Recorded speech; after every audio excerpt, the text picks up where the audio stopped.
তো কেমন আছে সবাই? বহুত দিন পর তোমাদের সামনে ভিডিও নিয়ে হাজির হলাম। বুঝতে পারছি না কোন জায়গা থেকে শুরু করব। অনেকে জিজ্ঞাসা করছে হেলথ আপডেট দাও, সবাই জিজ্ঞাসা করছে কীভাবে অ্যাক্সিডেন্ট হলো। অ্যাক্সিডেন্ট বাইক নিয়ে হয়নি, অ্যাক্সিডেন্ট হয়েছিল ফার্মের মধ্যেই। প্রতিদিনের মতো আমি রেগুলার ফার্মে কাজ করছি, ফার্মটাকে ক্লিন করছি।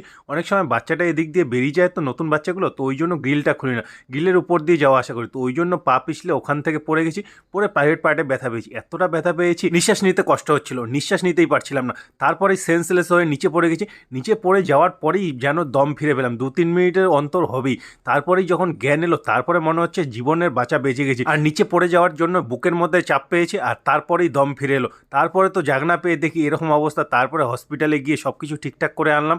তারপর 2-3 দিন তো কোনো বেশি একটা প্রবলেম হচ্ছিল না। তারপর 3 দিন পরে দেখি চোখ মুখ একদম ফুলে গেছে, চোখ দিয়ে ঠিকমতো দেখতেই পারছিলাম না, দুটো চোখই প্রায় বন্ধের মতো ছিল। এখন 7-8 দিন পর মোটামুটি একটু সুস্থ আছি, কিন্তু সম্পূর্ণ এখনো সুস্থ না। মনে হচ্ছে জমের দুয়ার থেকে লাশ বাঁচাটা বেঁচে গেলাম। আর আমার বিয়ের সময় যে নতুন চশমাটা বানিয়েছি, ওটাও দেখি কি জানি কীভাবে বা দুমড়ে মুচড়ে একদম ভেঙে চুরমার হয়ে গেছে। তো এখন আপাতত পুরোনো চশমাটাই ব্যবহার করতে হচ্ছে। আঘাত পেয়েছিলাম কপালে, কিন্তু এখন ওর ইফেক্ট দেখা যাচ্ছে চোখের মধ্যে। চোখটা যে 2-3 দিন ধরে ফুলেছিল, তারপরেই দেখি চোখের এক কিনার দিয়ে রক্ত জমে আছে। ওই রক্তটা যাওয়ার নাম নিচ্ছে না। তো ডাক্তার দেখানো হলো, 2 ধরনের ড্রপ দিয়েছে, খাওয়ার ওষুধ 2 ধরনের দিয়েছে। তো এখন 7-8 দিন ধরে এখন ওটাই চলবে। আর সাথে চোখের মধ্যে রস জমে একদম পুরো চোখটায় আশেপাশটা একদম কালো হয়ে গেছে, আর ওর সাথে সাথে রক্তটাও জমে গেছে। এখন বুঝতে পারছি না, তোমরা যদি কেউ সাজেশন দিতে চাও নিচে কমেন্ট করে একটু সাজেশন দিতে পারো। আর যদি ডেইলি ভিডিও চাও তাহলে একটু কমেন্ট করে বলো, তারপরে তো